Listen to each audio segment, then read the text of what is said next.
At this wine estate in Franschhoek, the first of the annual wine grapes will be harvested within the next week. But for farmers, it's a harrowing time. Load shedding has been around for 15 years and has gradually escalated to full-scale blackouts for hours on end.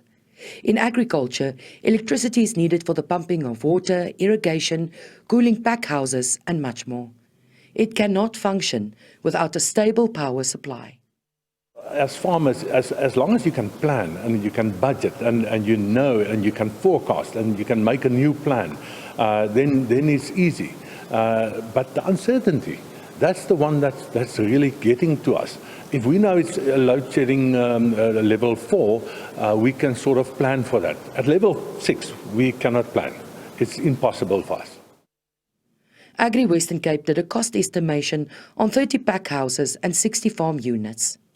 The cost of Eskom supplied electricity per week is around 145,000 rand. That figure has shot up to close to 900,000 rand a week because of urgent diesel use for generators. The organization says this is untenable. If anybody thinks we're not in a crisis, they're living in a dream world.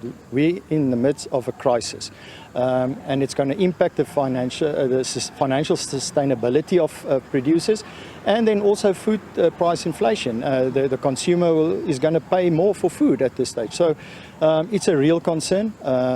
Agriculture is a normal business. A farming unit is a normal business.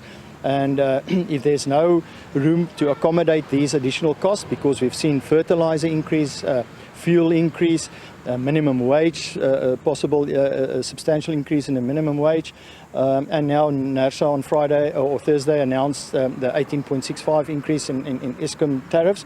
So it's just, I believe some of the farming units will not have the ability to accommodate this, and yeah, unfortunately we're gonna lose some commercial farmers. The provincial government has set up an energy crisis cabinet committee headed by the Premier. Agriculture is essential to economic growth in the province. And it's not so easy to just simply say, go green, go solar, because that's a long-term investment and many farmers do not have that capital investment. It is a disaster. Will also impact on food security on the African continent, because 50% of all the agriculture that we produce in South Africa are exported on the African continent. So this is a pandemic. It is a disaster, and the president needs to step up. On Friday, Minister Toko Didiza called a stakeholder meeting to discuss the impact on agriculture. A national task team has been established. Mariska Botha, SABC News, Cape Town.